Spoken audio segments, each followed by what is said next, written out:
야고보서 1장 19절부터 17절까지 본문에 세 차례에 걸쳐서 나오는 단어가 있는데 그 경건이라는 말이 있습니다. 뭐든지 스스로 경건하다 생각하는 자는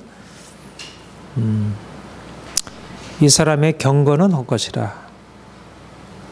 하나님 아버지 앞에서 정결하고 더러움이 없는 경건은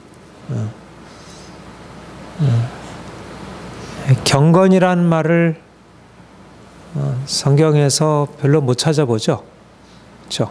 경건이라는 말은 특별히 구약에도 경건이라는 말은 흔치 않고요. 경외한다는 말은 있는데 두려워한다 말이 있는데 경건이라는 말은 흔치 않고 또 신약에도 뭐 경건에 이르기를 연습하라 그런 말이 있긴 한데 경건 영어로는 religion 종교라 이렇게 얘기를 했어요. 진정한 종교는 참된 종교는 이러하다 이렇게. 여기서 경건이란 말이 뭘까요? 경건. 누구든지 스스로 경건하다 생각하는 사람. 이런 경건은 헛것이라. 정결하고 더러움이 없는 경건. 여기서 경건이란 말은 어떤 것을 의미할까요? 경건? 송립사님, 경건이라는 말이 어떤 의미겠습니까?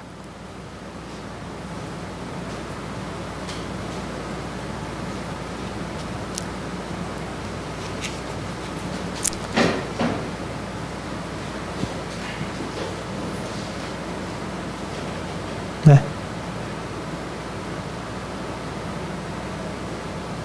단어의 뜻을 얘기하는 거죠. 뭐 단어의 뜻이든 아니면 본문의 문맥을 보면 말씀을 알고 그렇게 행하는 것을 경건이라고 말하는 거죠. 말씀의 뜻을 알고 그대로 행하는 것을 여기에서 정의는 더러움이 없는 경건은 곧 고아 과부를 그 환난 중에 돌아보고 또 자기를 지켜 세속에 물들지 아니하는 그것이라. 이런 것이 경건이다. 이렇게 정의를 내리고 있죠.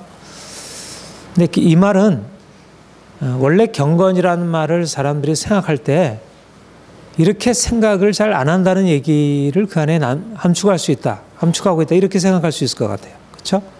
보통 경건하다 그러면 진정한 경건은 이러한 것이다. 이 얘기는 보통 경건이라고 할 때 그 경건의 의미를 이런 의미보다는 우리가 보통 경건이라고 하는 것은 우리 일반적인 용법에서 우리 경건하다 하는 것은 보통 어떤 것을 경건하다 그렇게 얘기를 합니까?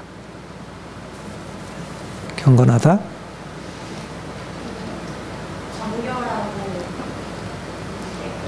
깨끗하고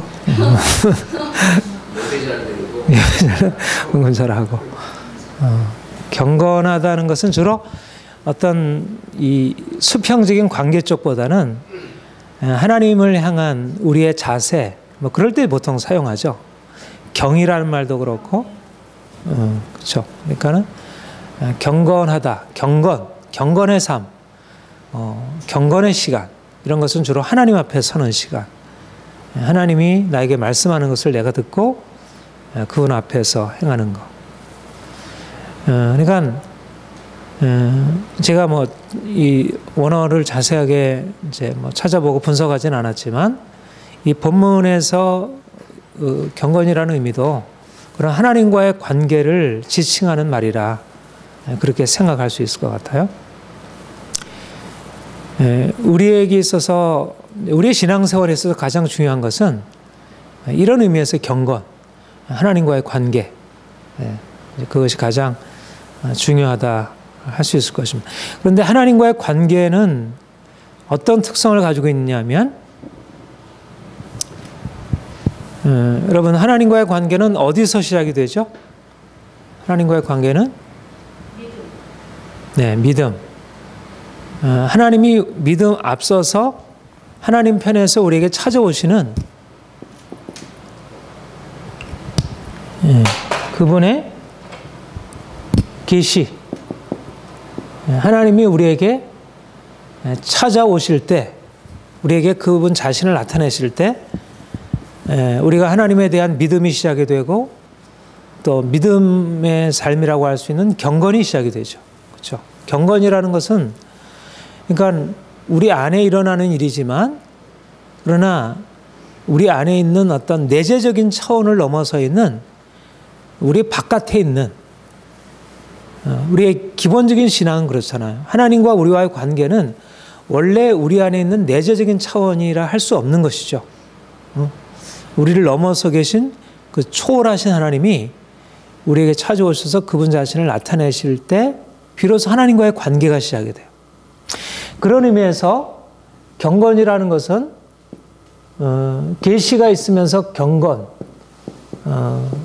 믿음이라는 의미로도 이렇게 쓸 수 있겠는데, 그러니까 계시가 전제된 경건이라는 것은 일반적인 의미에서 어떤 우리가 말하는 인간관계를, 우리 인간관계에 가장 으뜸이 되는 것은 윤리 또는 도덕을 가장 으뜸이라 할 수 있겠죠. 그렇죠?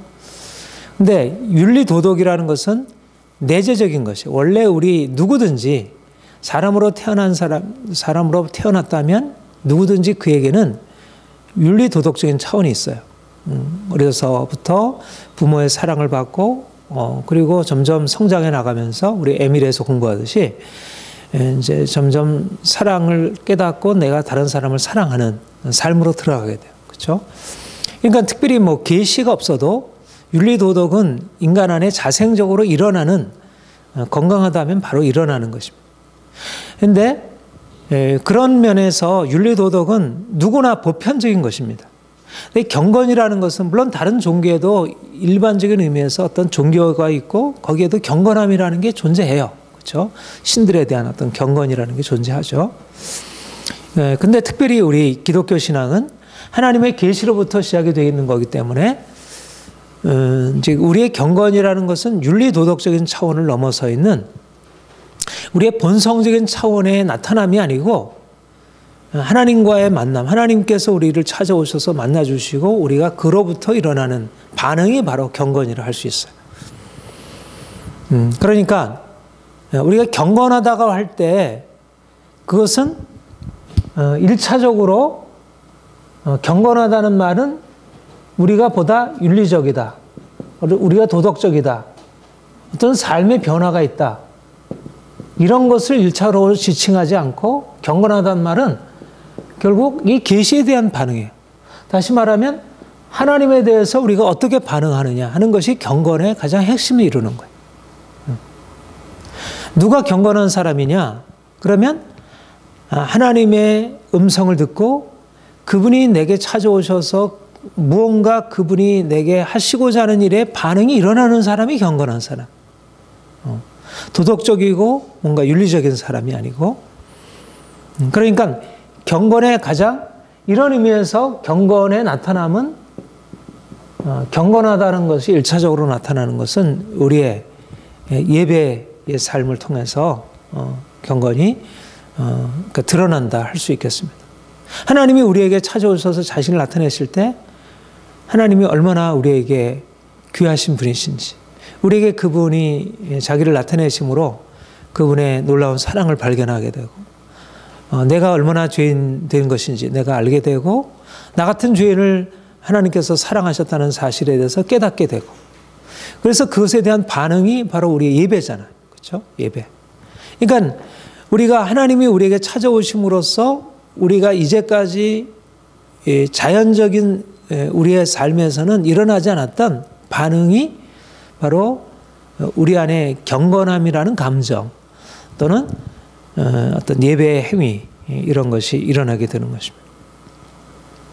여러분들에게 뭘 말씀을 드리고자 하는 거냐면 경건이라고 하는 것은 1차적으로 윤리도덕이 아니라는 거예요. 도덕적인 차원을 넘어서 있는 하나님에 대한 반응으로부터 시작이 되는 거예요. 이런 의미에서 누가 경건한 사람이, 예수님이 비유로 하신 말씀 중에 그 세리와 바리새인을 성전에 올라가서 기도하는 그 바리새인과 세리의 기도하는 모습을 대조하신 적이 있죠. 누가복음 18장에 보면.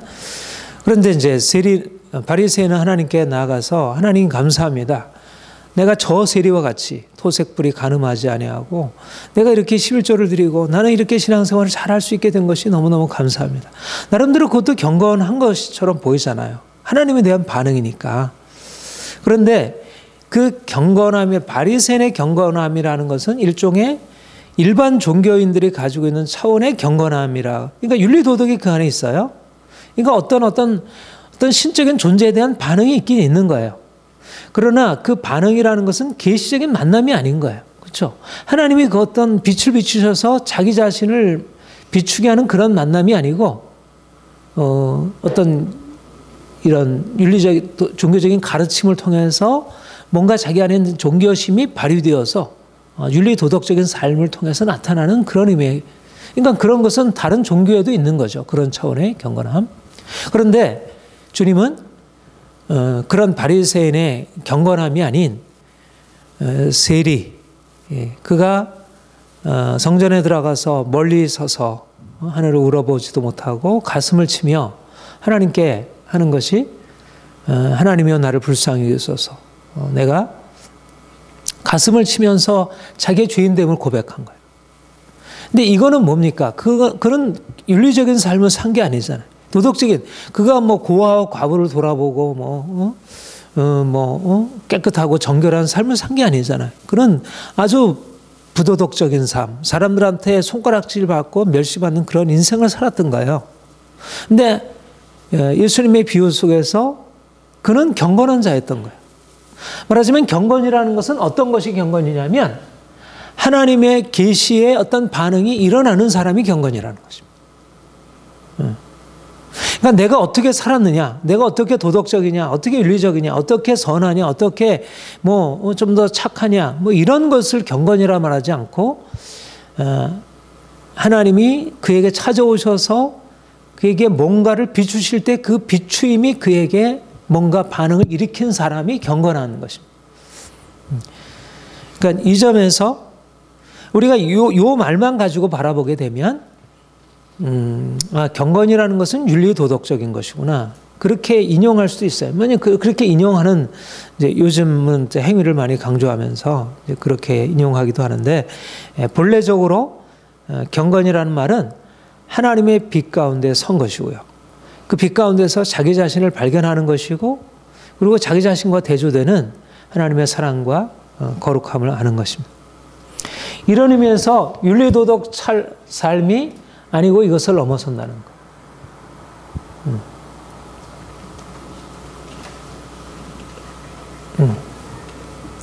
하나님을 발견하고,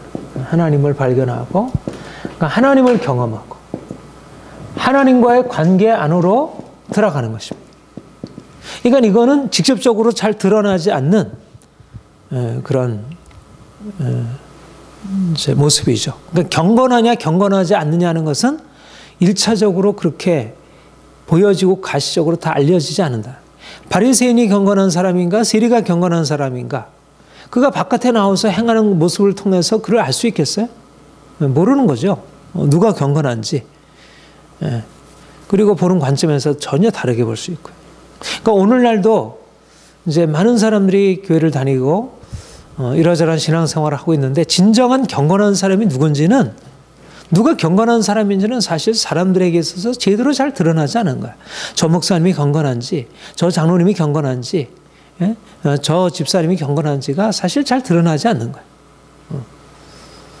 그래서 1차적으로 경건이라고 하는 것은 1차적으로 하나님과의 관계 속에서 일어나는 일이라는 거, 이것을 우리가 항상 붙들어야 돼요. 이걸 놓치게 되면 사실 야고보서는 행위를 많이 강조하는 것이죠. 그러다 보니까 이제 행위를, 우리 지난주에도 얘기했죠. 행위를 강조하는 것이 마치 하나님 앞에서 살아가는 것은 행위로 이렇게 다 드러나서 다 판단될 수 있구나. 그렇게 너무 또 단순화시켜서 이해하게 되면 많은 혼선이 생기게 됩니다. 그러니까 이 하나님과의 관계라는 이 광대하고 그 깊고 그 측량할 수 없는 차원이 우리가 가지고 있는 윤리 도덕적인 차원 안에서 그것이 그렇게 쉽게 측량될 수 있는 게 아니라는 거예요. 그러니까 우리가 하나님을 알고 하나님을 경험한다는 것을 너무 쉽게 단정져서 요게 하나님이야, 요게 하나님 경험이야, 이거 아니면 안 돼, 이렇게 쉽게 말하는 것은 굉장히 위험한 발상들이에요. 그러니까 어떤 사람은 자기가 경험을 가지고 말씀을 이렇게 알고 나면 야, 이게 말씀을 아는 게 하나님이야, 하나님을 아는 거야. 뭔가 내가 기도하면서 체험하고 막 뜨겁고 뭐 이렇게 되는 게 이게 하나님을 아는 거야. 아니, 하나님을 아는 것은 내 인생에 어떤 새로운 삶의 변화의 의지가 일어나고 이런 게 하나님을 아는 거야. 하나님을 아는 것은 뭔가 인생에 대해서 적극적인 어떤 뭔가 이런 삶을 살게 하는 게 하나님을 아는 거야. 그런 어떤 몇몇 가지의 하나님을 아는 것에 말하자면 그런 경건의 양상들이에요. 경건의 양상들이에요. 소크라테스가 그 유명한 그 대화 편에 이제 그 경건이란 무엇인지에 대해서 대화를 그런 내용이 있어요. 그래서 경건이란 뭐냐 그랬더니 경건은 뭐 신들에게 가서 제사하는 게 경건이다. 경건은 아버지의 잘못이 있는데 그것을 뭐 고소하는 것이 경건한 거다. 뭐 이런 식으로 아주 그러니까 마치 장린 코끼리 만지듯 이렇게 이제 얘기를 해요. 그러니까 그것에 대해서 이제 그런 것이 특수한 하나의 경우지 그게 경건을 다 포괄하지 못한다. 이렇게 답을 하면서 계속 그걸 이제 소크라테스의 삼파술이라 그렇게 얘기를 하죠. 변증법, 삼파술이라 얘기하는데. 그러니까 말하자면 사람들은 그 경건이라는 그 실체를 자신의 경험에 의해서 부분적으로 알고 이게 경건인 거야. 근데 소크라테스만이 아니고 그 당시에 많은 사람들이 그런 것만이 아니고 오늘날도 사람들이 하나님 앞에서의 경건, 크리스찬들이 하나님 앞에서의 경건이라는 것을 그렇게 어떤 자신의 경험 속에서 너무 제한적인 의미로 생각을 하고 있다는 것. 그런 면에서 우리가 너무 이렇게 단정적으로 자신이 가지고 있는 경험을 이렇게 절대화하거나 거기에 이제 머물러 있는 것은 그렇게 바람직하지 못한 태도를 할 수 있습니다. 그런데 가장 핵심은 뭐냐면 얘기한 대로 경건이라고 하는 것의 가장 큰 중심은 하나님이 우리에게 찾아오시고 우리가 그 하나님의 찾아오심에 대해서 반응이 일어나면서 하나님의 관계가 형성되는 그 양상들이 경건이라는 것. 이제 다양한 양상으로 나타날 수 있지만 그런데 이렇게 하나님을 발견하고 하나님을 경험하고 하나님의 관계 안으로 들어가는 것이 경건이라 할 수 있는데 그런데 본문에서 얘기하는 게 바로 뭐냐면 이 하나님을 발견했다는 게 어떻게 드러나느냐, 그 경건이라는 것이 어떤 양상으로 나타나야 하느냐, 바로 이것이 삶의 변화를 통해서 하나님을 발견하고 하나님을 경험한 것이 나타나는 것이다. 말하자면 내가 하나님을 경험했다고 하는데 삶이 여전히 옛날과 동일하고 변화가 없다면 그것은 진정한 의미의 하나님을 만난 것이 아니고 하나님과의 제대로 된 관계 안으로 들어간 게 아니다. 사랑의 하나님이 나 같은 죄인에게 찾아오셔서 나를 용서하셨어요. 너무나도 귀해요. 하나님 감사합니다. 찬양해요. 그런데 그 하나님을 만났긴 만났는데 뭔가 삶의 변화가 없어요. 늘 그런 옛날에 가지고 있었던 그 실패와 그런 어떤 그 어두움의 생활 속에서 벗어나질 못하고 있는 거예요. 분명히 나는 하나님을 만났는데 나는 삶이 변화되지 않아요. 그러면 하나님을 만난 게 경건이라고 하면 내가 하나님 만났으니까 뭐 삶의 변화가 있든 없든 나는 경건한 사람이 아니냐 이렇게 생각할 수 있잖아요. 거기에 대해서 야고보서가 얘기하는 바로 이 본문이 얘기하는 게 바로 그거를 그렇지 않다. 분명히 경건이라는 것은 하나님과의 만남이다. 그걸 전제하고 들어가는 거예요. 이 본문에서 얘기하는 전제하고 들어가요. 그러나 하나님과의 만남이 진정한 만남인지 아닌지는 무엇을 통해서 나타나냐면 그의 말과 행실, 그의 인격, 성품, 그의 행위들을 통해서 이게 나타난다. 진정한 하나님 앞에서의 경건이 내가 하나님을 만나서 나는 하나님에 대해서 반응하고 있다는 사람이 삶에서 전혀 그 증거들이 나타나지 않는다면 그것은 진정한 경건이라 할 수 없다. 그거는 뭔가 문제가 있는 거다. 그거는 그것을 완전히 그것은 경건이 아니야 이렇게 얘기할 수는 없을지 모르지만 그는 온전치 못한 것이다. 이것이 바로 이제 우리 지난주에도 이제 그걸 얘기를 했죠. 그러니까 율법을 하나님께서 주실 때 율법은 무엇에 기초하고 있다 그랬습니까? 율법의 기본적인 전제는 뭐라 그랬죠? 하나님의 구원이라 그랬죠. 구원. 십계명을 주실 때 나는 너희를 애굽에서 인도해 오신 여호와라. 그러니까 하나님의 사랑, 하나님의 능력, 말하자면 하나님의 계시 경험이 있는 거예요. 계시 경험이 있는 거예요. 근데 하나님의 그 큰 능력으로 그들을 만나 주시고 나서 그들에게 행하신 게 뭐냐면 율법을 주신 거예요. 율법을.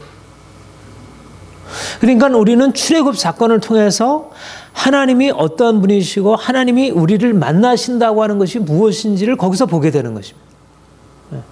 만약 우리가 지난주에 말씀드린 대로 만약 그냥 율법이라면 로마법이나 뭐 함무라비 법이나 만약 영국의 법이나 이런 그냥 법이라면 우리가 가지고 있는 보편적인 이성, 도덕적인 양심에 기초한 그런 율법이라면 그거는 진정한 의미에서 하나님의 법이라 할 수 없다는 것입니다. 분명한 것은 그냥 율법이 아니고 그 안에 뭐가 전제되냐면 이 계시 경험이 전제되어 있다는 것이죠.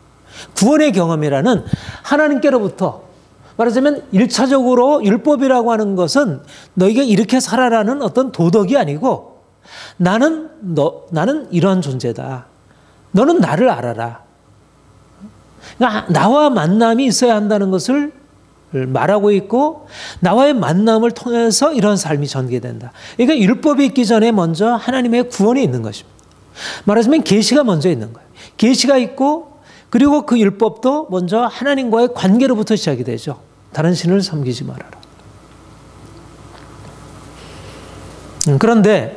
그런데 이렇게 우리가 율법이라고 하는 것을 말하기 전에 먼저 계시라는 것을 말해야 되지만 구원을 먼저 말해야 되지만 그러나 그 구원이 어느 방향으로 진행이 되냐면 율법을 내가 너희를 이렇게 구원했으니까 너희는 이렇게 살아라고 하는 그런 율법을 주시고 율법을 그들에게 가르치시고 율법이 그들의 삶에 체득이 되어서 그대로 살아가도록 이끌어 가셨다는 거예요.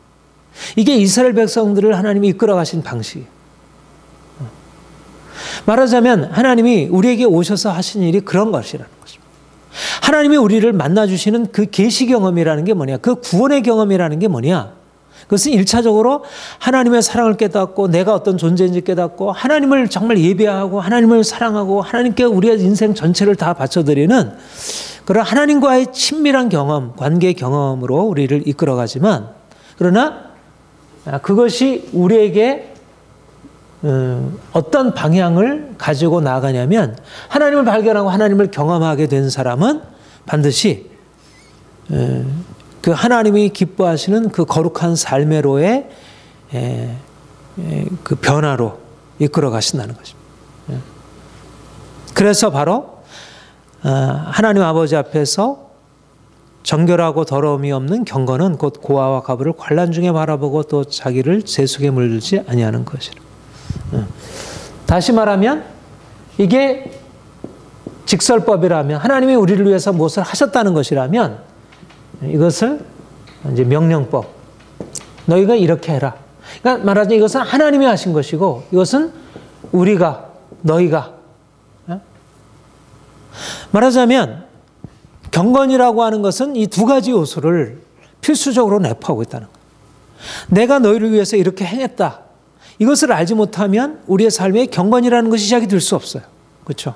내가 먼저 하나님을 사랑하고 하나님을 섬기고 하나님을 기뻐하는 삶을 살아가는 것은 먼저 내가 너희를 위해서 이것을 행했다는 것이 우리에게 보여지고 들려지고 알려지고 이것이 믿어지고 거기에 반응이 일어나야 그때부터 경건이라는 게 시작이 되는 거예요. 그렇죠? 그런데 여기에 머물지 않는다는 거예요. 하나님이 우리를 위해서 하셨다고 하는 것이 우리에게 믿어지고 깨달아질 때 우리에게 나타나는 것은 너희가 이렇게 하라 라고 하는 하나님의 명령을 듣게 되고 그 명령에 순종하는 삶이 시작이 된다는 것. 이것이 바로 경건의 두 구성 요소라는 거죠. 두 구성 요소.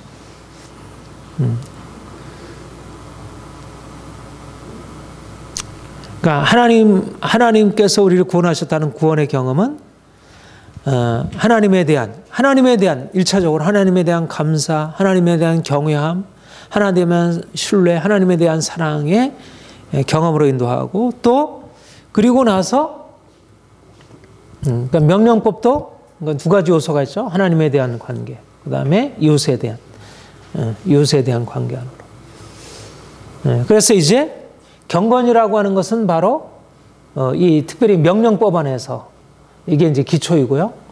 우리가 하나님을 사랑하고 이웃을 내 몸과 같이 사랑하는 이런 삶으로. 그러니까 하나님을 사랑하고 하나님을 사랑한다는 것이 결국은 우리의 삶에서 이웃을 사랑하는 삶으로 우리를 이끌어가는 거. 그러니까 이거는 아주 논리적으로도 명확한 것이고 우리의 삶에서 이제 나타나야 할 것이다 이렇게 보여집니다. 자, 요한 1서 4장 20절 한번 보십시다.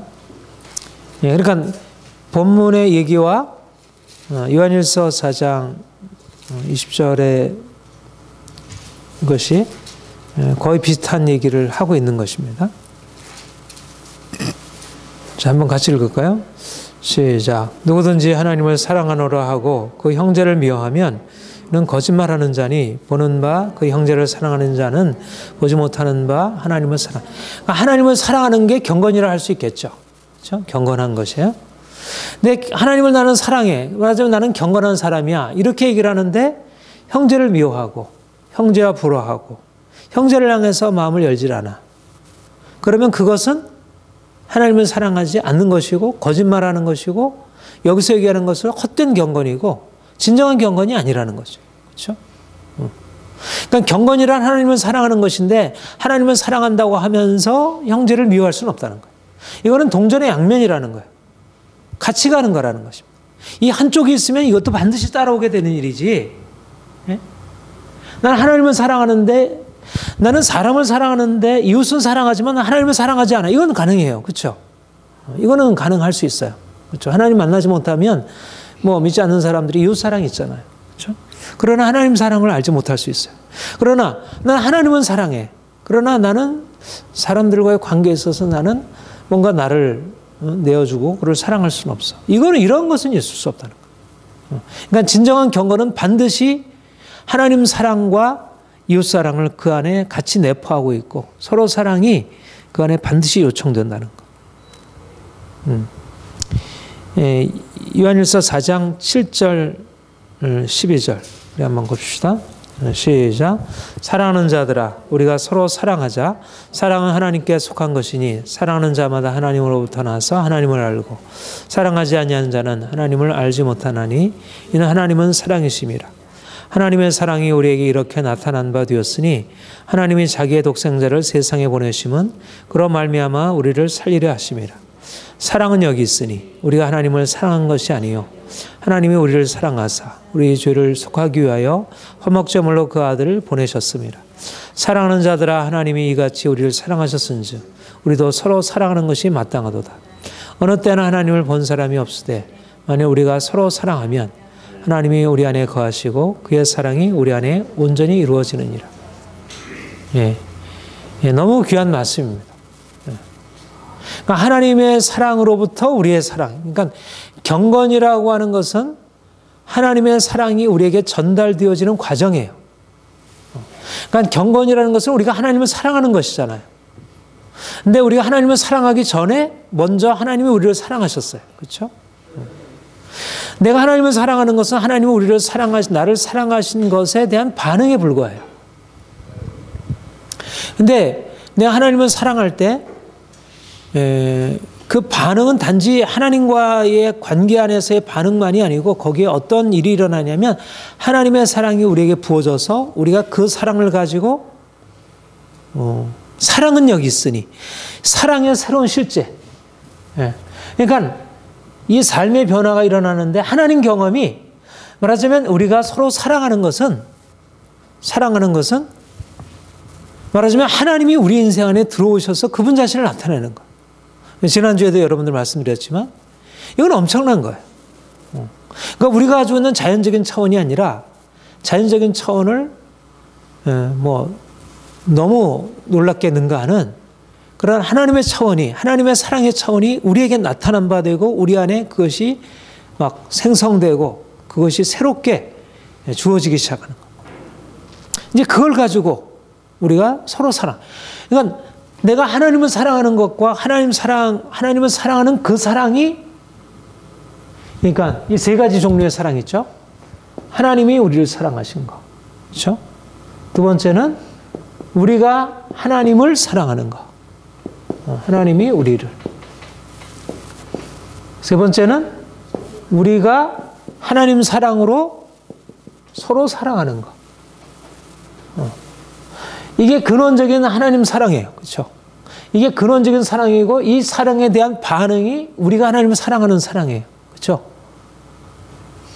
근데 여기까지는 뭔가 그래도 하나님과의 관계에 보니까 이게 굉장하잖아요. 그렇죠? 이건 그래도 굉장한 이건 굉장한 거고 이 두 번째는 약간 좀 덜하긴 해도 그래도 하나님의 사랑에 어떤 반응을 하는 거니까 여기까지는 뭔가 되는 것 같아. 근데 사실은 진짜 놀라운 건 뭐냐면 이 세 번째가 진짜 놀라운 거예요. 진짜는 이 세 번째입니다. 왜냐하면 이거는 사실 우리가 뭔가 하나님과 막 반응할 때는 뭔가 우리 안에 저 높은 차원이 우리에게 막 일어나고 우리가 막 높은 차원으로 들어가는 것 같아요. 근데 딱 사람들과 관계 들어가면 그 높은 차원은 어딘가 사라져 버리고 그냥 또 맹서 자연적인 차원으로 떨어져 버릴 수가 있는 거예요. 근데 그게 아니라는 것입니다. 그렇게 되면 기독교가 이거는 계시인데 이거는 윤리도덕이 되는 거예요. 나는 이거를 정말 경계해야 한다고 생각해요. 근데 요즘에 교회가 이 두 가지, 사실 이걸 잘 몰라요. 하나님 우리를 사랑하셨다는 이 종교개혁의 어떤 가장 핵심적인 가르침이거든요. 하나님 우리를 사랑하셨다는 거예요. 그러니까 중세 때와 종교개혁의 가장 근본적인 차이가 뭔지 아세요? 어거스틴의 사랑, 하나님의 사랑이라는 말이 로마서 5장 8절에 5절에 나오는데 하나님의 사랑이 우리 마음에 이렇게 부음받음이니 그래서 어거스틴은 그걸 어떻게 해석하냐면 우리가 하나님을 사랑하는 것이 우리 마음에 주어져 있다는 거예요. 우리가 하나님을 사랑, 그 하나님의 사랑을 우리가 사랑하는 걸로 그렇게 해석을 했어요. 근데 종교개혁자들 루터나 칼빈은 하나님이 우리를 사랑하셨다는 것으로 그 개념을 바꿔버렸어요. 그러니까 중세 신앙의 특성은 우리가 하나님을 사랑하는 우리 편에서의 추구예요. 근데 종교개혁자들 루터나 칼빈은 그것을 순서를 바꿔버린 거예요. 하나님이 우리를 사랑하셨다는. 그러니까 이것도 사실은 약간 어떤 그 깊이가 드러나지만 여기서는 굉장히 종교성으로 나가겠죠. 근데 하나님이 우리를 사랑하신 것은 이건 우리 차원의 것이 아니니까 전혀 다른 차원의 건이 우리에게 주어진 거예요. 근데 사실 우리는 이걸 알고 있어요. 우리가 이걸 알고 있는데 근데 이 세 번째는 여기까지 이게 안 내려오는 거예요. 여기까지. 이 사랑이 여기까지 안 내려오는 거예요. 여기까지는 그래도 어느 정도 되는데 이 우리가 서로 사랑은 이건 다시 윤리 차원으로 가는 거예요. 근데 그렇지가 않다는 것입니다.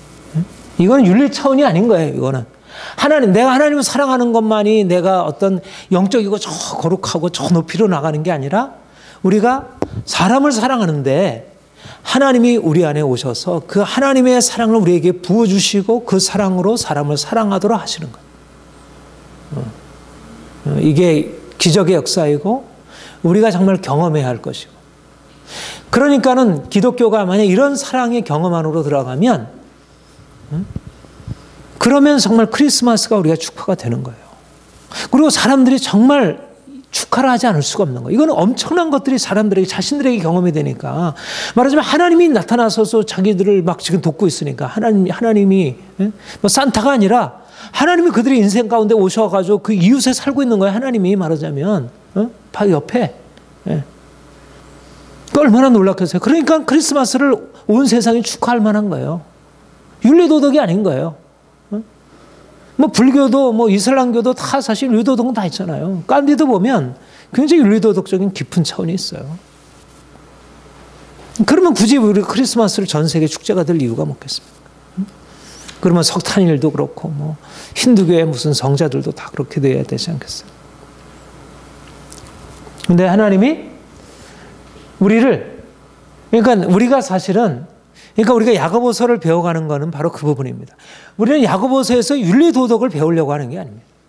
야고보서에서 우리가 배우려고 하는 건 뭐냐면 갈라디아에서 오직 예수, 오직 믿음, 그 오직의 하나님이 말하자면 우리의 삶에 들어와서 그 오직의 능력으로 우리의 삶을 다스리시고 주관하시고, 그래서 그 오직에서 나타났다. 모든 건 다 아니야. 율법의 행위가 아니야. 다른 것은 아니야. 라고 말할 수 있을 만한 뭔가가 우리 안에 나타나도록 하는 것이 야고보서라는. 이게 갈라디아서 연결되어야지.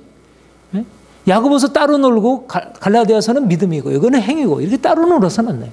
그러면 야고보서는 그러면 지푸라기 서신이 되는 거예요. 진짜 그렇게 되면. 그런 방식으로 읽게 되면 지푸라기 서신이 되는 거예요. 야고보서가 정말 다른 어떤 믿음을 말하는 그 십자가 부활을 말하는 것과 동일한 복음이 되려면 이것이 하나님의 사랑이 예수 그리스도 안에 나타난 이 계시적인 차원이 바로 우리 인생 안에 우리의 삶의 경험 속에서 우리 믿는 자들 안에서 이것이 나타날 수 있어야지. 그렇게 되면 이게 정말 흥분되는 일인 것입니다. 이런 교회를 이뤄간다는 거. 우리가 지난주에도 뭐 제자훈련 공동체에 대한 얘기를 했지만 그런 사랑의 공동체는 이건 하나님이 우리를 사랑하신 것, 우리가 하나님 우리를 사랑하셨고 우리가 그 하나님께서 사랑으로 반응하는 그 반응을 가지고 이제 형제들에게 반응하기 시작하는 거예요. 그러니까 이거는 절대적인 반응이잖아요. 하나님께 반응은 모든 인생을 다 쏟아붓는 반응이잖아요. 그렇잖아요. 그렇죠? 하나님을 위해서 뭐 자기 인생 뭐 제한을 두고 하는 거 없잖아요. 그렇다면 그 절대적인 그걸 가지고 우리가 지체들을 향해서 나아가고 사람들을 향해서 나아간다면 얼마나 이건 놀라웠겠습니까? 그러니까 우리가 그런 의미에서 그런 경건, 그런 의미의 경건으로 들어가려면 정말 하나님과의 만남의 경험이 있어야 하는 거죠. 하나님의 사랑이 깊은 경험이 더 필요한 거죠. 그러니까 지금은 우리가 오늘날 이 시대가 윤리도덕을 교회가 오히려 윤리도덕 차원에서도 뭐 이렇게 세상에서도 이렇게 짓밟히는 이런 시대가 되었는데 저는 그렇게 생각해요. 지금은 윤리도덕이 필요하지만 윤리도덕이 아니라 정말 하나님 경험이 필요하다. 하나님 경험. 하나님 도덕, 하나님의 경험이 들어가서 하나님 사랑 경험하고 그래서 하나님 차원의 것들이 우리 안에 교회 안에 나오도록. 그런 의미에서 이런 경건의 의미에 대해서 말씀을 드렸습니다. 자, 본문으로 다시 돌아가서 보면 누구든지 스스로 경건하다 생각하는 한감에 자기 혀를 재가물리지 아니하면 자기 마음을 속이면 이 사람이 경건할 것이라. 경건은 우리 혀에서 나타난다는 거죠. 그러니까 경건 하나님과의 관계의 경험은 우리의 삶의 변화, 우리 인격의 변화, 우리 행실의 변화에서 나타난다는 것입니다. 혀의 변화가 새 사람의 증거라는 것입니다. 우리 혀를 재가물린다라고 하는 것을 이렇게 그냥 단순하게 생각하면 무슨 의미로 받아들여질까요? 혀를 재가물린다고 하면 좀 의지적으로 어떤 내가 말을 좀 조심하고 절제하고 뭐 내가 막 뭐 상대방에 대해서 화가 나가지고 막 말을 하려고 하는데 그런 혀를 입을 꽉 물고 뭐 그런 것을 혀를 재가물리는 것으로 그렇게 생각할 수 있잖아요. 그렇죠? 굉장히 의지적인 것으로 생각이 돼요. 그러면 윤리도덕이 되죠. 윤리도덕이. 근데 그런 의미가 아니고요. 여기서 혀를 재가물린다는 것은 먼저 심령의 변화라 이렇게 이제 말할 수가 있어요. 그 앞에서도 21절 그러므로 모든 더러운 것과 넘치는 악을 내어버리고 너 영혼을 능히 구원할 바 마음에 심어진 말씀을 온유함으로 받으라. 그러니까 마음의 변화를 말하고 있고요. 한번 예배소서 4장 22절 24절 한번 같이 봅시다. 예배소서 4장 거기 옛사람에 대해서 얘기를 하면서 22절 24절 우리 함께 읽겠습니다. 너희는 유혹의 욕심을 따라 썩어져가는 구습을 따르는 옛사람을 벗어버리고 오직 너희 심령이 새롭게 되어 너희 의와 진리의 거룩함으로 지으심을 받은 새사람 입으라. 옛사람을 벗어버리고 새사람을 입으라. 말씀하고 있죠.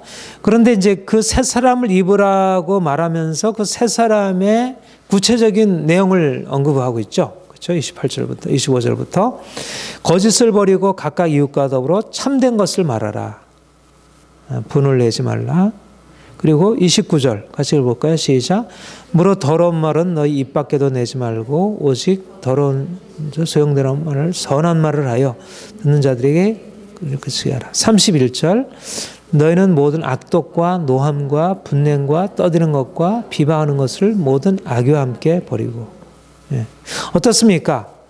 여기에 말에 대해서 굉장히 많이 말하고 있죠. 그렇죠? 말 참된 것을 말하라. 더러운 말을 내지 말고 덕을 세우는 선한 말을 하라. 악독과 노함과 분냄과 떠드는 비방하는 것을 악의와 함께 버리라. 이 말은 그러니까 말을 내가 혀를 재갈 물려서 악한 말, 더러운 말, 이런 잘못. 그리고 거기 뒤에 보면 또 그렇게 얘기를 하잖아요. 5장 3절에 보면 음행과 온갖 더러운 것과 탐욕은 너희 중에서 이름조차도 부르지 말라. 4절에 누추함과 어리석은 말이나 희롱의 말이 마땅치 아니하니. 다 이게 혀에 관한 것이잖아요. 그러니까 이런 혀를, 근데 이런 혀를 이렇게 바꾸라. 혀를 너희가 이제까지 사용하던 혀를 악의 도구로 사용하던 것을 이제 바꾸라 얘기를 하고 있는데, 근데 그 근원이 뭐냐면 옛사람을 벗어버리고 새사람을 입으라. 옛사람이 아니고 새사람이라는 것입니다. 그러니까 옛사람에다가 내가 옛사람이 입인데 옛사람이 혀인데 옛사람의 혀를 가지고 내가 입에다 재갈을 물려서 그 나오는 악한 말, 더러운 말, 다른 사람을 해하는 말을 재갈 물린다고 해서 그 혀가 제어가 되겠습니까? 그렇게 제어가 될 수 있는 게 아니잖아요. 그러니까 근본적으로 혀에 재갈 물리라고 하는 그 근원적인 것은 우리 안에 이미 옛사람이 새사람으로 변화가 되었기 때문에 그렇게 가능한 것입니다. 그렇죠? 먼저, 그러니까 이거는 사실은 뭐 종교개혁자 루터도 그리스도인의 자유나 이런 책에 보면 뭐 칼빈도 마찬가지고, 그러니까 먼저 뭐가 변화가 있어야 되냐면 나무, 나쁜 나무에서는 나쁜 열매를 맺고 좋은 나무에서는 좋은 열매를 맺는 거예요. 그러니까 이거 혀의 열매잖아요. 혀의 열매. 우리 말하는 거, 우리가 더러운 말, 이런 것은 다 어디서부터 비롯되는 거예요? 나무의 문제예요, 나무. 우리의 마음, 우리의 심령의 문제인 거죠. 그러니까 내가 예수 그리스도의 능력으로 죄에서 벗어나서 자유케 되지 못하면 내가 가지고 있는 욕심, 내가 가지고 있는 분노, 내가 가지고 있는 약한 생각들이 그게 어떻게 빠져나가지 않을 수 있게, 아무리 그거를 눌러놔도 그건 어떤 방식으로도 빠져나오는 거지. 말을 설사 안 한다고 하더라도 그것은 내 마음을 그 도구로 나를 죽이고. 그러니까 중요한 것은 혀를 제어하라고 하는 것은, 혀를 재갈물이라고 하는 것은 단지 혀의 문제가 아니고 근본적으로 마음이 바뀌어지는 것을 요구하는 거죠. 근본적인 마음이 변화되지 않으면, 누가복음 6장 45절 봅시다.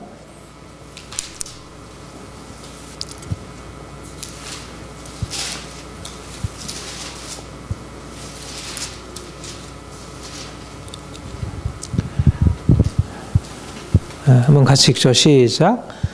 선한 사람은 마음에 쌓은 선에서 선을 내고 악한 자는 그 쌓은 악에서 악을 내나니 이는 마음에 가득한 것을 입으라 말합니다. 그 앞에 나무는 각각 그 열매로 아나니 가시나무에서 무화과를 또는 찔레에서 포도나무를. 못된 나무는 못된 열매 맺는 좋은 나무가 없고 좋은 열매 맺는 못된 나무가 없느니라. 그러니까 중요한 것은, 그러니까는 우리의 혀가 문제가 생겨서 여전히 우리의 혀가 잘못된 이 흙탕물, 더러운 것, 이런 것들을 자꾸 쏟아내고 있다는 얘기는 우리의 마음 안에 뭔가 문제가 있는 거죠. 문제가 있는 거죠. 그러니까 그 근본적으로 그러니까 우리 안에 이제 그런 변화가 필요하다는 것을 보여줘요.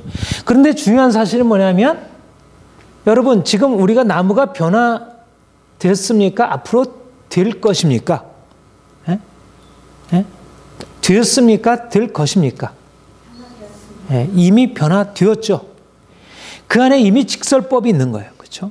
우리가 되어라 그렇게 말씀하고 있지만 네가 이렇게 말을 하라. 이렇게 하지 말라라. 선한 말을 하라. 더러운 말을 하지 말아라. 라고 말을 하고 있지만 하나님이 우리의 혀를 이미 바꿔놓으셨고요. 입을 우리에게 바꿔놓으셨고 우리를 새롭게 하신 거예요.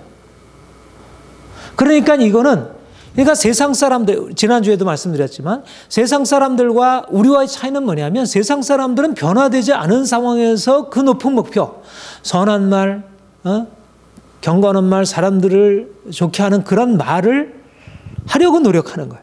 그러니까 이상적인 추구를 하는 거죠. 그러니까 끊임없이 자기를 긴장하고 경계하고 세워야 돼. 그런데 하나님이 우리에게 우리의 말에, 우리의 혀에 재갈 물리라 하고 하신 것은 이미 하나님이 우리를 위해서 행하신 거예요. 그 은혜로 이미 우리에게 주어졌고 우리 혀를 바꿔놓으셨고 우리가 그렇게 행할 수 있도록.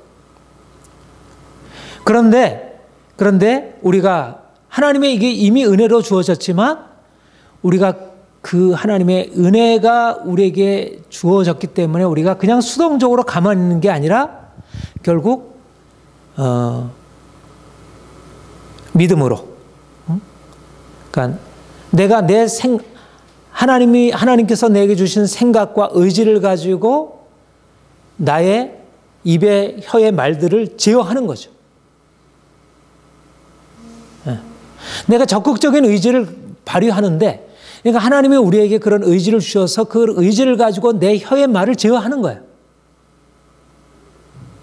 그러니까 결코 우리가 새 사람이 되었다고 하는 것이 결코 우리를 그냥 수동적으로 가만히 있으면 우리 안에 있는 감정도 욕구도 그냥 자연스럽게 없어져서 내가 그냥 선한 말을 하고 우리가 그렇게 로봇가 되어서 행하는 것이 아니라 적극적으로 이건 악한 말이고 내가 하지 말아야지. 이건 해야지.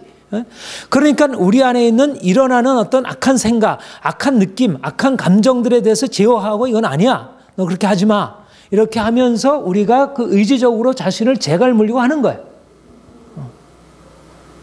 그런데 그것이 어디서부터 비롯된 거냐면 내 자연적인 인간에게서부터 비롯된 게 아니라 그것이 성령께서 우리에게 주신 은혜이고 그것이 성령으로 말미암아 우리 안에 일어나는 자연적인 감정을 넘어서 있는 하나님의 말씀에 반응하고 있는 어떤 우리의 새 사람의 의지가 거기에 작동되고 있는 거죠. 그러니까 우리는 이런 오해가 있어요. 하나님의 은혜로 되어지면 그냥 모든 것이 자연스럽게 그냥 아무런 것도 내가 일어나지 않고 그냥 자연스럽게 모든 게 다 이루어지는 거. 이런 어떤 환상을 생각하고 있는 거예요. 그런데 우리가 믿음으로 하나님 앞에 반응하는 것은 우리의 의지를 그렇게 완전히 무력하게 만들어 놓지 않는다는 거예요.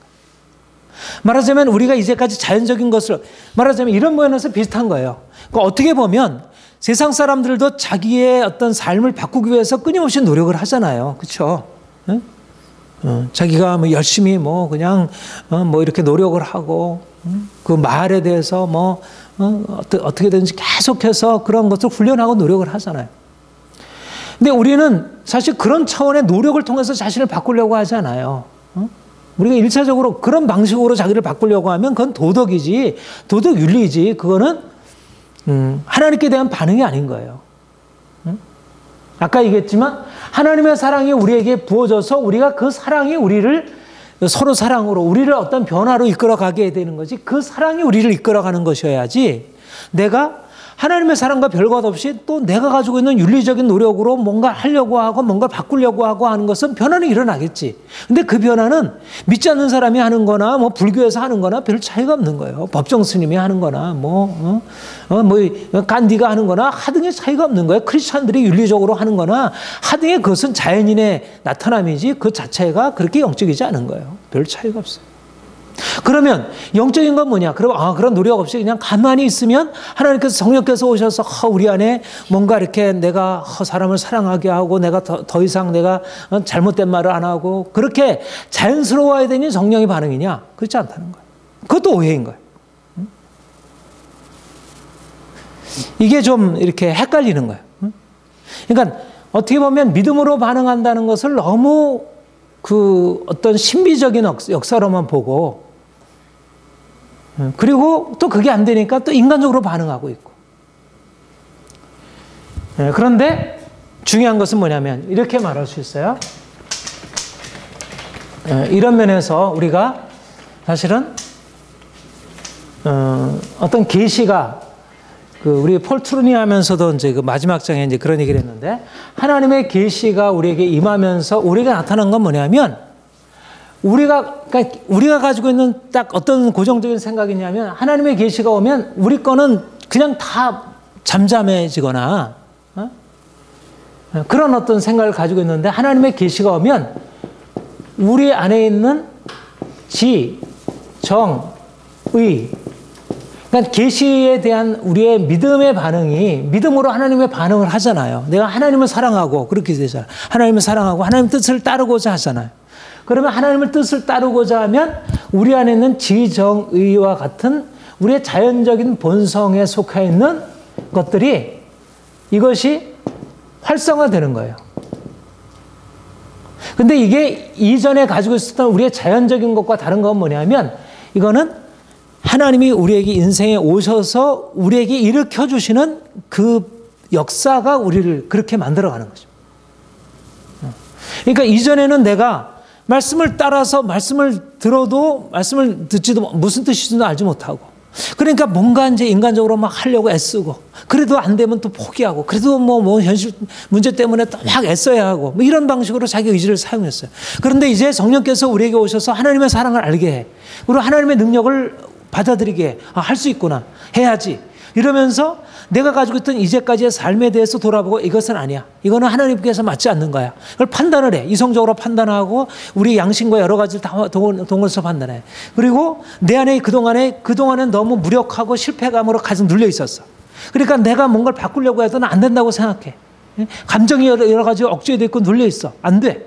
그런데 이제 성령께서 오셔서 우리 안에 있는 그런 의지들을, 온전한 의지, 우리가 그렇게 살아갈 수 있는 우리의 의지를, 우리의 잘못된, 다른 사람을 막 악하게 말하고 싶고, 다른 사람에 대해서 막 욕하고 싶고, 막 부정적으로 얘기하고 싶은 우리의 의지를 꺾어내시고, 그것을 꺾고자 하는 의지를 우리 안에 일으키시는 거죠. 그러니까 성령께서 우리 안에 그런 우리의 자연적인 의지를 일으키시는 거예요. 그러니까 이것은 어떻게 보면 인간적인 의지 같아 보일 수 있어요, 나타나는 방식은. 그러나 이것은 하나님이 우리 안에 행하시죠. 그래서 우리로 하여금 그런 변화로 나가게 하는 거죠. 그러니까 이런 의미에서, 그러니까 성령께서 우리에게 역사하심으로 우리 안에 이제까지 우리가 살아왔던 삶, 그러니까 우리가 나쁜 나무였을 때는 도무지 우리의 열매를 바꿀 수가 없었던 거죠. 우리의 입술의 열매, 우리의 생각, 우리의 감정, 그것이 또 나타나는 거, 이게 제어가 안 되는 거예요. 계속 그냥 나가는 거예요. 이거 제어가 안 되고, 더러운 말, 악한 말, 악한 감정도, 이것들 제어가 안 되는 거예요. 근데 내가 예수를 믿었다고 해서 그것이 그냥 바로바로 되는 거 아니잖아요. 여전히 그런 게 동일한 것 같잖아요. 근데 동일하다고 해서는 안 된다는 것입니다. 하나님이 우리에게 은혜를 주었고, 그러니까 더 은혜를 의지하고 나가면 이런 것에 대해서 우리 안에 할 의욕을 주시고, 그래서 적극적으로 나아가고 싸워 이기게 되고 변화가 일어나게 되는 거죠. 그래서 이것이 이제 경건의 열매가 일어나는 것입니다. 우리 안에 혀가. 우리 혀가 이제까지, 로마서 6장의 말씀에 보면 우리가 의의 병기로 사용되지 않고 불의 병기로 사용된 거예요. 우리 혀가. 우리 안에 있는 욕심과 잘못된 감정과 이런 것에 따라서 혀가 불의 병기로 사용된 거예요. 그런데 이제 우리 혀가 이제는 의의 병기로 주님을 위해서, 다른 사람을 세우기 위해서 사용되는 거죠. 그것을 주님께서 우리 안에 이미 이루셨고 그 일을 지금도 계속 이루어 가시고 있는 거예요. 그러니까 얼마나 감사해요. 그러니까 우리가 사실은 우리가 주님 만나서 만난 삶이 바로 이런 변화가 일어나니까, 우리 지난번 트루니의 마지막 장 하면서도 이제 그런 얘기를 했지만, 그러니까 예수님 만나가지고 우리 안에 있는 온전한 본성이 회복이 되니까, 그러니까 우리 인생이 너무 행복하게 되고요, 건강하게 되고, 그리고 그렇게 되니까 사람들이 믿는 사람들을 보고 뭔가 자신들이 기대하는 것들이 일어나는 거잖아. 그러니까 우리가 하나님을 만났어, 하나님을 사랑한다고 그래. 근데 우리의 삶이 이전에 갔던 것에서 전혀 달라진 것이 없어. 오히려 거기에 이상한 또 다른 어떤 것이 껴가지고 이상한 사람이 돼 있어. 종교적인 사람이 돼 있어. 근데 그렇지 않고 계시를 만났더니 그 계시가 우리 인생 안에 놀라운 변화를 가져와서 우리의 혀가 바뀌어지고 우리의 말이, 우리의 감정과 이런 것들을 드러내는 이런 말들이 달라지고, 진실함, 정직함, 사랑, 이런 토대 위에서 우리의 거짓과 미움, 이런 모든 경건을 해치는 모든 독들은 사라지고, 그런 나쁜 나무에서 자라났던 악한 열매들은 다 제거되고 이제 선한 열매들이 나타나기 시작하는 거죠. 그러니까 이게 얼마나 주님이, 그러니까 믿음이라는 게 이런 의미에서 얼마나 너무너무 좋은 거예요. 그러니까 하나님이 우리 안에 기적적인 역사를 이루시고 또 거기에다가 그냥 우리는 그냥 로봇가 되어가지고 뭐 어떤 신비적인 체험을 뭐 해야지 되는 게 아니라 우리의 자연적인 어떤 우리의 마음과 생각들을 다 활용해가지고 또 나가면 되니까 얼마나 좋아요.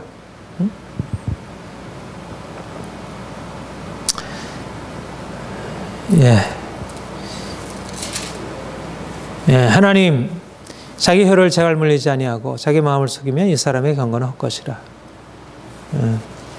27절 우리 같이 읽겠습니다. 하나님 아버지 앞에서 정결하고 더러움이 없는 경건은 곧 고아와 과부를 그 환난 중에서 돌보고 또 자기를 지켜 세속에 물든지 아니하는 것이. 두 가지 경건을 두 가지로 정의를 하고 있습니다. 정결하고 더러움이 없는 경건은 무엇이라고요? 고아와 과부를 그 환난 중에서 돌보는 것이다. 두 번째는 자기를 지켜 세속에 물들지 않은 것이라. 아까도 말씀드렸지만 경건이라고 하는 것은 하나님과의 만남의 경험이에요. 하나님과의 만남의 경험이고, 하나님을 만난다는 것은 곧 그분의 성품을 경험하는 것입니다. 나는 인자하고 자비롭고 노하기를 더디하고 난 이런 하나님이라. 그 하나님이 오셔서 그분 자신을 나타내 보여주시는 거예요. 직접적으로 경험을 통해서. 그리고 그 경험이 우리에게 전달이 되는 거예요. 하나님은 사랑이시라. 사랑이 하나님이 우리에게 오셔서 그 사랑을 우리에게 알게 하시면서 그분의 사랑이 우리에게 전달이 되는 거예요. 그러니까 우리는 사랑의 성품으로 이게 바뀌어지게 되는 거죠. 바로 요 하나님 아버지 앞에서 정결하고 더러움이 없는 경건은 곧 고아 아부를 그 환난 중에서 돌보는 것이라고 할 때 여기에 바탕에 깔려 있는 게 뭐냐면 하나님을 만난 사람의 마음 안에 이런 일을 행하셨다는 것이 하나님의 성품이잖아요. 고아 과부를 돌아보는 것은 하나님의 성품이에요. 하나님의 사랑이라고 하는 것을 아주 집약적으로 말할 때 그렇게 해요. 시편 68편 5절 한번 봅시다. 시편 고아와 과부의 아버지 재판장이라는 말씀이 여러 군데 있는데 한 곳만 보면 시편 68편 5절 같이 한번 읽을까요? 시작. 그의 거룩한 처소에 계신 하나님은 고아의 아버지시며 과부의 재판장이십니다. 그러니까 고아와 과부를 환난 중에서 돌아보는 것은 누가 하시는 일이라는 거예요? 하나님이 하시는 일이라는 거잖아요. 그렇죠? 그러니까 우리 보고 하나님이 하시는 일에 함께 동참하라는 거예요. 그러려면 그 하나님이 하시는 일을 동참하려면 그분과 같은 마음을 가져야지. 그렇죠? 하나님은 크신 사랑의 마음으로 고아와 과부를 돌아보시는데 우리에게 그 사랑의 마음이 없다면 우리가 고아와 과부를 돌아보는 것이 그것이 온전한 것이 될 수 없잖아. 근데 바로 하나님이 이스라엘 백성들을 애굽의 그 신음에서 건져내실 때 바로 그 일을 행하시죠. 그러니까 그들은 이미 고아 과부의 재판장이시며 아버지신 그 하나님을 그들의 민족적으로 경험했고 그들의 삶에서 그 DNA가 들어있는 거예요. DNA가. 그리고 그 DNA를 가지고 살아라는 것이. 그러니까 하나님 경험과 내가 하나님을 믿는 경험과 하나님을 만나는 경험과 우리가 사람들을 향해서 하는 이 수평적인 경험은 결코 동떨어진 게 아니고 하나님 경험이 나타나는 것이 바로 우리의 수평적인 경험이라는 거예요. 출애굽기 22장 22절 24절에 보면 고아와 과부를 해치지 말라 그렇게 말씀하시고 있는 것을 보면, 그러니까 하나님은 그러니까 이런 의미에서 하나님 자신이 어떤 분이신지를 나타내시고 그리고 자기가 자신을 나타내신 것을 가지고 그들이 그 하나님처럼 살아가도록, 이거는 구약에는 좀 그림자로 나타나고 우리에게는 더 실체로 나타나고, 그러니까 하나님이, 그러니까 믿음과 사랑은 정말 분리가 될 수 없다는 거예요. 믿음은 하나님 경험인데 내가 하나님을 만났더니 하나님처럼 살게 되는, 하나님이 내 안에 거하셔서 행하시게 되는, 그러니까 전혀 다른 차원이, 그러니까 여러분 인간적인 차원의 사랑의 특징은 어떤 것인 줄 알았어요? 우리가 보통 하나님의 사랑과 인간적인 사랑을 대비할 때 에로스와 아가페로 대조하죠. 그렇죠? 인간적인 사랑을 에로스로. 에로스는 뭐고 아가페는 뭘까요? 에로스 사랑과 아가페 사랑이 다른 게 뭘까요? 보통 우리 에로스 하면 남녀 간의 사랑을 에로스라고 하는데, 원래 철학에서 에로스라고 말할 때 철학에서 에로스는 아름다운 것, 높은 것, 완전한 것, 강한 것, 그것을 담고 그것과 연합하려고 하는 그것을 에로스라 얘기를 해요. 그러니까 플라톤이 최고선, 절대적인 선을 향해서 그 플라톤, 소크라테스가 추구했어요. 그 지혜를 사랑하고 그렇잖아요. 최고선을 사랑했어요. 근데 그걸 에로스라고 해요. 에로스라고 하는 것은 뭐냐면 저 높은 것을 향하여 추구하는 거죠. 그러니까 에로스가 좋은 겁니까? 나쁜 겁니까? 이건 좋은 거예요. 그러니까 우리가 사실 하나님을 사랑하는 것은 어떤 의미에서 에로스적인, 이제 철학적으로 말하자면 에로스적인 거예요. 우리가 하나님을 이제 사랑하는. 그러니까 모든 종교는 사실 다 에로스적인 거예요. 에로스. 철학도 다 에로스적인 거고, 더 높은 것을 향해서, 더 높은 이상을 향해서 막 나가서. 근데 기독교는 그런 높은 이상을 말하고 있어요. 그렇죠? 우리도 높은 이상, 저 높은 것을 향하여 우리가 나가도록, 그 거룩함을 하신 하나님을 향해서 닮아가도록 우리를 이끌어 가잖아요. 그러니까는 어거스틴이 그 철학의 심플란톤주의 철학을 받아들여서 그가 기독교 신앙을 에로스적인 것으로 표현했던 거예요. 저 높은 것을 향하여. 그게 수도원 운동이고요.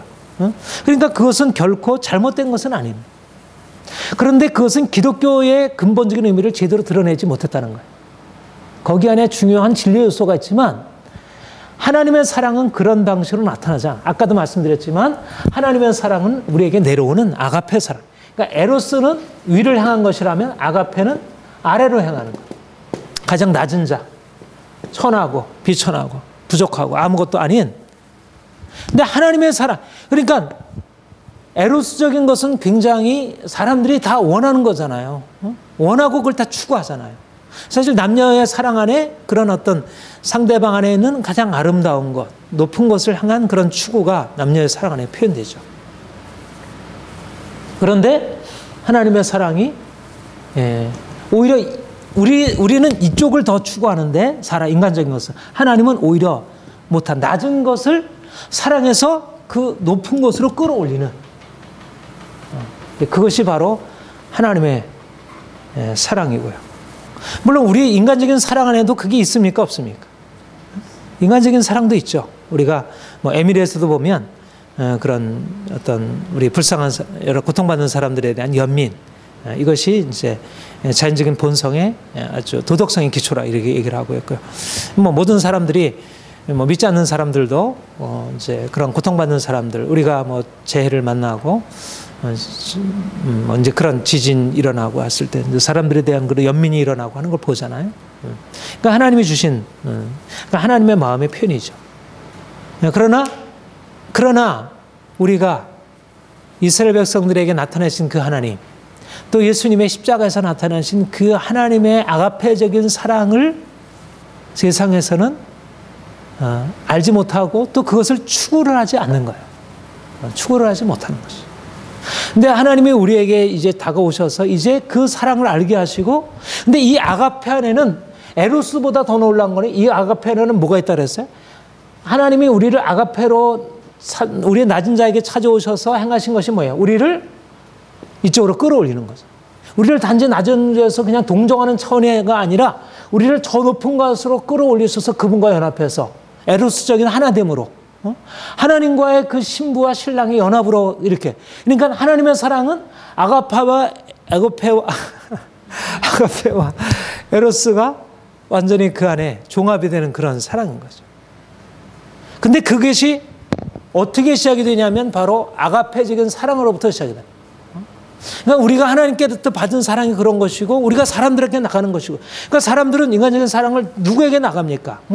우리가 가난하고 불쌍한 사람들에게 어느 정도 나가긴 하죠. 그러나 거기에다 전적으로 인생을 거는 사람은 없잖아요. 그렇죠? 그런 사람은 극히 드문 거지. 그러니까 이태석 신부라든지 이런 사람들이 대단해 보이는 거예요. 그러니까 하나님의 사랑을 나름대로 기독교에서 경험하고 나아간 사람들이 세상 사람들한테 야, 그게 대단하다, 그게 좋아 보이는 거예요. 근데 우리는 그게 어떤 윤리적인 의무가 아니고, 다른 종교는 없잖아요. 다른 종교는 그런 신앙, 간디도 없고요. 힌두교, 불교 이런 것은 그렇게 없어요. 그래도 천주교, 기독교 신앙을 가지고 있는 이런 것이 아가페적인 사랑으로. 근데 그걸 추구하는 거예요. 추구하는 거예요. 그러니까 그것은 자연적인 인간의 본성을 넘어서는 요소가 있는 거죠. 왜냐하면 하나님의 사랑이 부어지는, 그러니까 하나님의 사랑이 우리에게 나타남으로써 고아와 과부를 돌보시는 그 하나님의 사랑의 경험이 우리에게 경험이 되니까 그게 좋다는 걸 경험한 거예요. 너무너무 좋은 거예요. 그리고 그 사랑을 가지고 내가 나아가면 그냥 내가 나 자신을 허비하고 잃어버리는 게 아니라, 우리 인생은 근본적으로 좋은 거, 행복한 거, 내가 기쁜 거 막 이렇게, 이거는 행복이 있는 거잖아요. 이거는 행복이 아니잖아요. 이거는 행복이라고 할 수 없는, 도덕적일지 모르지만 행복은 아니잖아요. 근데 이 안에서 행복이 느껴지는 거예요. 고아와 과부를 환난 중에서 돌아보는 것이 바로 하나님이 우리에게 주신 그 사랑의 경험이 우리를 행복하게 한 것이고요. 그렇죠? 그랬을 때 우리가 이제 그 사랑을 가지고 이제 환난 중에 있는 고아와 과부를 돌아보는 삶으로 우리를 끌어가시는 거. 그러니까 이게 너무 귀한 것이죠. 우리가 전에는 고아와 과부 같은 사람들이었는데 이제 주님이 우리를 사랑하셔서 우리를 건강하고 우리를 그 사랑의, 하나님과의 사랑의 안으로, 그리고 그 공동체 안으로 이끄셨고, 이제는 또 과부 같은 이들에게 찾아가서 하나님의 사랑 알려주고 그들을 그 사랑의 공동체 안에 들여서 그들로 하여금 진정한 인생을. 그러니까 보통 사람들이 생각하는 그 사랑, 그러니까 비슷한 스립, 유유상종의 사랑이 아니잖아요. 비슷한 사람끼리 같이 어울리는 사랑의 개념이 아니고, 전혀 사랑받을 수 없는 자가 사랑받고 그 감격 속에서 그 놀라운 사랑 안에서 맺어지는 거예요. 이건 도무지 사랑받을 수 없는 자가 사랑의 경험 안으로 들어오고.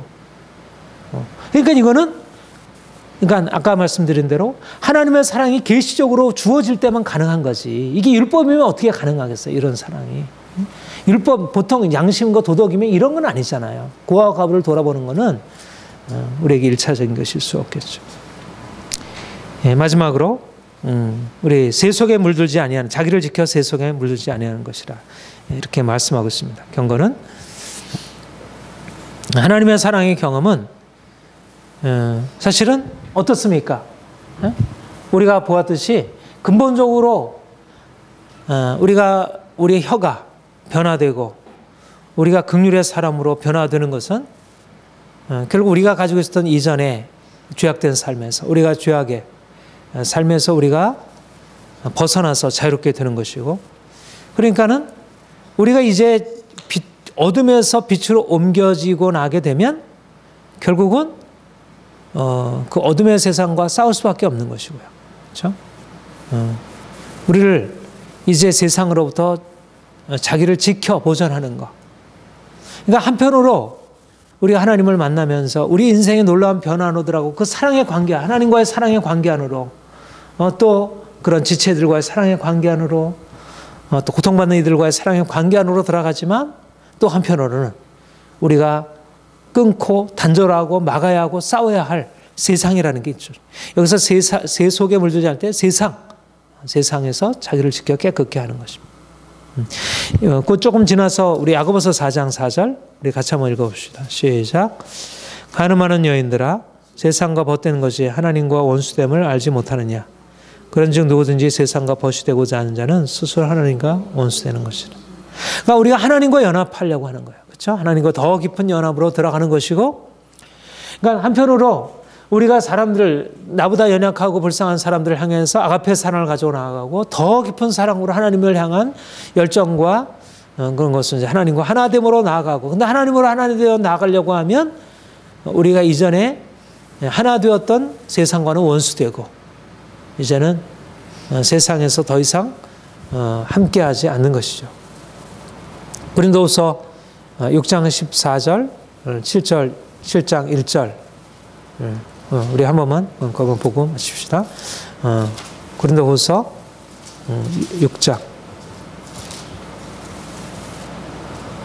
14절 함께 14절 같이 읽겠습니다. 시작. 너희는 믿지 않는 자와 멍에를 함께 하지 말라. 의와 불법이 어찌 사귀며 빛과 어둠이 어찌 사귀며. 그 다음에 7장 1절 시작. 그런즉 사랑하는 자들아 이 약속을 가진 우리는 하나님을 두려워하는 가운데서 어둑함을 온전히 이루어 육과 영의 온갖 더러운 것에서 자신을 깨끗게 하자. 그러니까 우리가 경건이라고 하는 것은 하나님을 사랑하고 사람을 사랑하는 것이고, 또 하나는 세상의 더러움으로부터 자기를 지키는 것. 이거는 신약이나 구약이나 지금이나 우리가 항상 이 말씀은 타당한 것입니다. 우리가 이 세상에 살고 있지만 세상에 속해 있지 않고 우리가 세상에 살면서 끊임없이 오염되고 있는 거예요. 우리의 모든 환경이, 모든 것들이 끊임없이 우리의 생각을 오염시키고 우리가 우리 자신을 더럽힐 수밖에 없는 그런 환경에 살고 있어요. 여러분, 다니엘이 어떻게 했습니까? 다니엘이 그 바벨론의 포로로 잡혀가서 그가 발탁 뛰어 그 왕궁에서 그 특별히 이렇게 교육을 받고 특별히 훈련받게 되었지만, 그곳에서 닥친 시험이 무엇이에요? 왕이 먹는 그 진미, 고기와 포도주로 인해서 자기의 그 거룩한 백성으로서의 정체성을 손상될 수 있는 그런 위험에 처했잖아요. 그렇죠? 우상 제물을 먹음으로. 근데 그가 어떻게 결단했어요? 왕의 진미와 포도주로 자기를 더럽히지 아니하리라 결심하고 환관장에 구해요. 내가 더럽히지 않기를 환관장에 요청합니다. 이것이 바로 오늘날 우리가 이 세상을 살아가는, 그러니까 우리가 하나님 앞에서 경건하다는 것은 그런 정말 고통받는 이들을 사랑하고, 또 세상에서 화려하고 세상에서 많은 사람들이 가는 것과 끊고 자기를 죄악에서 돌이켜서 자기를 정결하게 지키는 것. 그것이 바로 우리가 하나님 앞에서 경건한 삶을 살아가는 것이고, 우리가 이 세상을 긍정하는 거죠. 하나님이 주신 이 세상을 긍정하지만 이 세상은 정말 더 알아가면 알아갈수록 얼마나 우리 자신을 더럽히는 것들이 가득 차 있는지. 그래서 날마다 우리가 깨어서 우리 자신을 이 세상으로부터 구별하고, 그래서 하나님이 기뻐하시는 삶으로 살아가야 할 것입니다. 하나님이 우리에게 이제 진정한 경건한 삶에 대해서 이제 말씀하시고 있는데, 하나님, 내가 경건한 자 되기 원합니다. 경건한 삶 살기를 원합니다. 하나님을 깊이 만나서 하나님이 기뻐하는 것, 하나님이 기뻐하는 그런 삶을 살아가는 거죠. 하나님을 기뻐하고 그런 사람들을 사랑하고, 또 하나님이 미워하시는 죄를 미워하고 악과 타협하지 아니하고 단호하게 결단하고. 그러니까는 결국 하나님과 함께하면 내가 빛 가운데 있으면 빛이 가는 곳에 가는 것이고요, 빛이 미워하는 것을 결국 끊는 것이고, 이제 그러니까 우리의 삶에서 이런 경건이 좀 더 풍성하게 우리의 삶 전체 안에 드러나야 하리라 믿습니다. 우리 함께 기도하고 마치도록 하겠습니다. 하나님 아버지,